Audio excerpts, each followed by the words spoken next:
रोज का वचन। रोज के वचन में आपका स्वागत है। दिन 206। होशे भविष्यवक्ता की पुस्तक अध्याय 12। होशे भविष्यवक्ता की पुस्तक अध्याय 12। एप्रेम पानी पीटता और पुरवाई का पीछा करता रहा है। वह लगातार झूठ और उत्पात को बढ़ाता रहा है। वे अश्शूर के साथ वाचा बांधते और मिस्र में तेल भेजते हैं। यहूदा के साथ भी यहोवा का मुकदमा है और वह याकूब को उसके चाल चलन के अनुसार दंड देगा। उसके कामों के अनुसार वह उसको बदला देगा। अपनी माता की कोख ही में उसने अपने भाई को अडंगा मारा और बड़ा होकर वह परमेश्वर के साथ लड़ा, अर्थात वह दूत से लड़ा और जीत भी गया। वह रोया और उसने गिड़गिड़ाकर विनती की। बेतल में भी वह उसको मिला और वही हमसे उसने बातें की, अर्थात यहोवा सेनाओं के परमेश्वर ने, जिसका स्मरण यहोवा नाम से होता है, इसलिए अपने परमेश्वर की ओर फिर और कृपा और न्याय के काम करता रहा और अपने परमेश्वर की बाट निरंतर जो होता रहा। वह बनिया है और उसके हाथ में छल का तराजू है। अंधेर ही करना उसको भाता है और एप्रेम कहता है कि मैं धनी हो गया, मैंने संपत्ति प्राप्त की है। मेरे सब कामों में से किसी में ऐसा अधर्म नहीं पाया जाएगा जिससे पाप लगे। मैं यहोवा तो मिस्र देश ही से तेरा परमेश्वर हूँ। मैं तुझे फिर तंबुओं में ऐसा बसाऊंगा जैसा नियत पर्व के दिनों में हुआ करता है। मैं भविष्यवाणी से बातें करता और बार बार दर्शन देता और भविष्यवाणी के द्वारा दृष्टांत कहता आया हूँ। क्या गिलाद कुकर्मी नहीं? वे तो पूरे छली हो गए हैं। गिलगाल में बैल बलि किए जाते हैं, वरन उनकी बेदियां उन ढेरों के समान है जो खेत की रेघारियों के पास हो। और याकूब अराम के मैदान में भाग गया था। वहां इस्राएल ने पत्नी के लिए सेवा की और पत्नी के लिए वह चरवाही करता था। और एक भविष्यवक्ता के द्वारा यहोवा इस्राएल को मिस्र से निकाल ले आया और भविष्यवक्ता ही के द्वारा उसकी रक्षा हुई। एप्रेम ने अत्यंत रीस दिलाई है, इसलिए उसका किया हुआ खून उसी के ऊपर बना रहेगा और उसने अपने परमेश्वर के नाम में जो बट्टा लगाया है वह उसी को लौटाया जाएगा।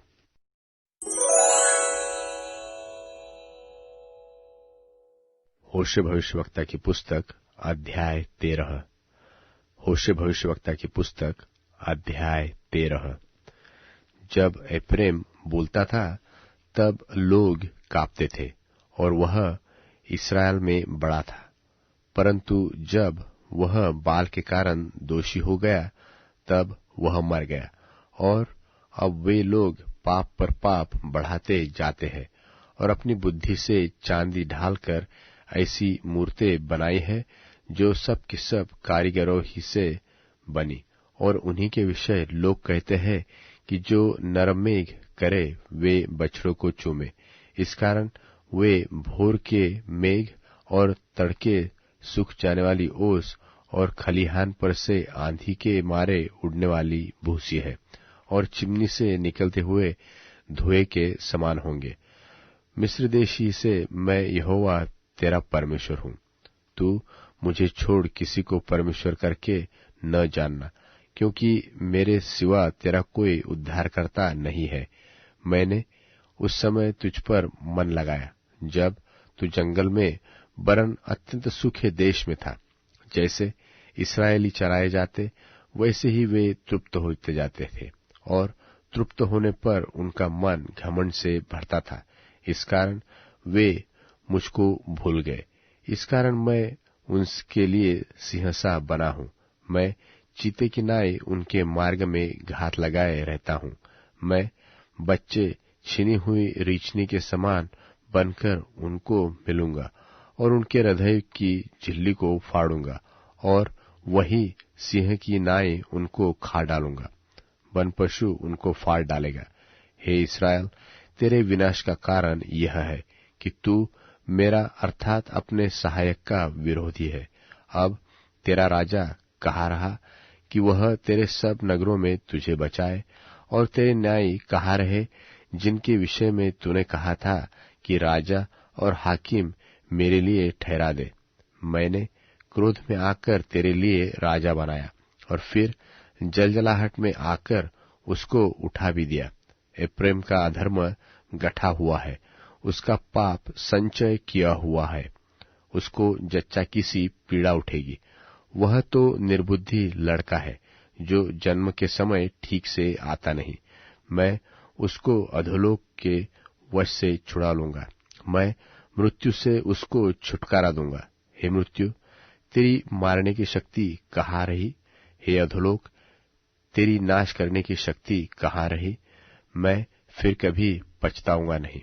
चाहे वह अपने भाइयों से अधिक फूले फले, तो भी पुरवाई उस पर चलेगी, और यहोवा की ओर से पवन जंगल से आएगा, और उसका कुंड सूखेगा, और उसका सोता निर्जल हो जाएगा, और वह उसकी रखी हुई सब मनभावनी वस्तुएं लूट ले जाएगा। सामरिया दोषी ठहरेगा, क्योंकि उसने अपने परमेश्वर से बलवा किया है। वे तलवार से मारे जाएंगे, और उनके बच्चे पटके जाएंगे, और उनकी गर्भवती स्त्रियां चीर डाली जाएगी।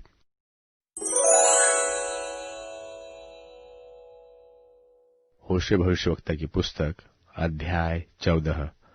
होशे भविष्यवक्ता की पुस्तक अध्याय 14। हे इस्राएल, अपने परमेश्वर यहोवा के पास फिर आ, क्योंकि तूने अपने अधर्म के कारण ठोकर खाई है।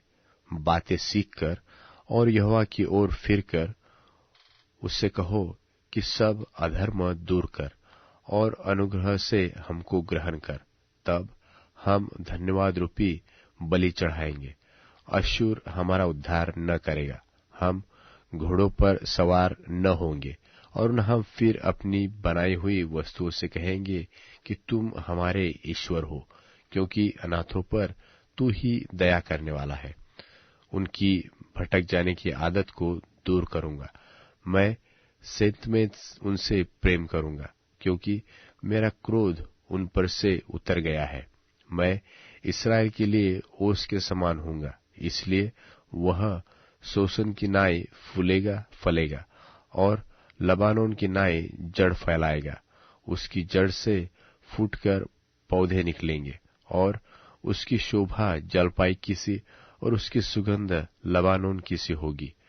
जो उसकी छाया में बैठेगा वे अन्न की नाई बढ़ेंगे, और दाखलता की नाई फूले फलेंगे, और उसकी कीर्ति लबानोन के दाख मधु की सी होगी।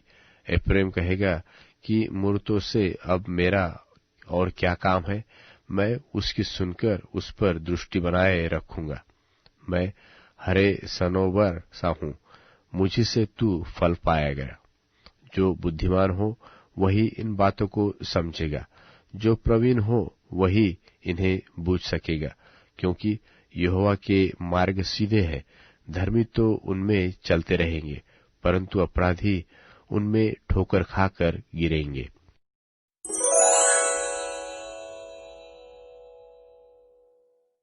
रोमियो अध्याय 9। मैं मसीह में सच कह रहा हूं, मैं झूठ नहीं बोल रहा हूं। मेरा विवेक भी पवित्र आत्मा में गवाही दे रहा है कि मेरे दिल पर एक भारी बोझ और बना रहने वाला दुख है। अच्छा होता कि जो लोग मेरी बिरादरी के यानी कि इस्राएली हैं, मैं उनके कारण मसीह के द्वारा सजा लायक ठहरता। लेपालकपन का हक और महिमा, वाचा, नियमों आज्ञाओं का दिया जाना, परमेश्वर की सेवा और वायदे उन्हीं की हैं, पूर्वज उन्हीं के हैं। जहां तक देह का सवाल है, मसीह यहूदियों में से आए थे, जो सबके ऊपर हैं, परमेश्वर हैं और सदा सदा के लिए बढ़ाई के लायक हैं। ऐसा ही हो।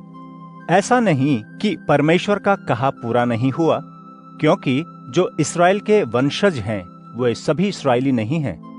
वे सभी अब्राहम की संतान भी नहीं हैं। हालांकि वे अब्राहम के वंश के हैं, किंतु लिखा है, इसहाक के नाम पर तुम्हारा वंश कहलाएगा। इसका मतलब यह है कि जो लोग मात्र दैहिक रीति से यहूदी वंश में जन्मे हैं, वे परमेश्वर की संतान नहीं, किंतु वास्तव में प्रतिज्ञा की संतान ही वास्तविक संतान कहलाएगी। प्रतिज्ञा ये थी, इस समय मैं आऊंगा और सारा का एक बेटा होगा। यही नहीं, जब रिबका भी इसहाक से गर्भवती हुई, वे बच्चे जो पैदा नहीं हुए थे, न ही उन्होंने भला बुरा किया था, ताकि परमेश्वर का वह उद्देश्य बना रहे जो कामों पर नहीं लेकिन उनके चुनाव पर निर्भर है। और परमेश्वर जो स्वयं बुलाते हैं, उससे कहा गया था, बड़ा छोटे की सेवा करेगा।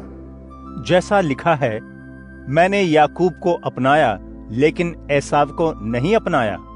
इसलिए हम क्या कहें? क्या परमेश्वर अन्यायी है? बिल्कुल नहीं, इसलिए कि वह मूसा से कहते हैं, जिस किसी पर मैं दया करना चाहूं मैं करूंगा, और जिस किसी पर करुणा दिखाना चाहूं मैं दिखाऊंगा। इसलिए परमेश्वर की भलाइयों को कोशिश करने या मनोकामना से हासिल नहीं किया जा सकता। पवित्र शास्त्र के अनुसार परमेश्वर ने मिस्र के राजा फिरौन से कहा, मैंने तुम्हें इसलिए खड़ा किया है ताकि अपनी ताकत को तुम्हारे बीच दिखाऊं और मेरे नाम की घोषणा सारी दुनिया में की जाए। इसलिए जिन लोगों पर वो चाहें अपनी दया दिखाएंगे, और जिनको कठोर करना चाहेंगे उन्हें कर देंगे। तब तुम मुझसे कहोगे कि परमेश्वर फिर गलती क्यों ढूंढते हैं? किसने उनकी इच्छा का विरोध किया है? हे मनुष्य, तुम कौन हो कि परमेश्वर से जवाब की मांग करते हो? क्या कोई वस्तु अपने बनाने वाले से पूछ सकती है, तुमने मुझे ऐसा क्यों बनाया? क्या कुम्हार को यह छूट नहीं कि वह मिट्टी के एक ही लोंदे से एक बर्तन विशेष उपयोग के लिए और दूसरा साधारण उपयोग के लिए बनाए?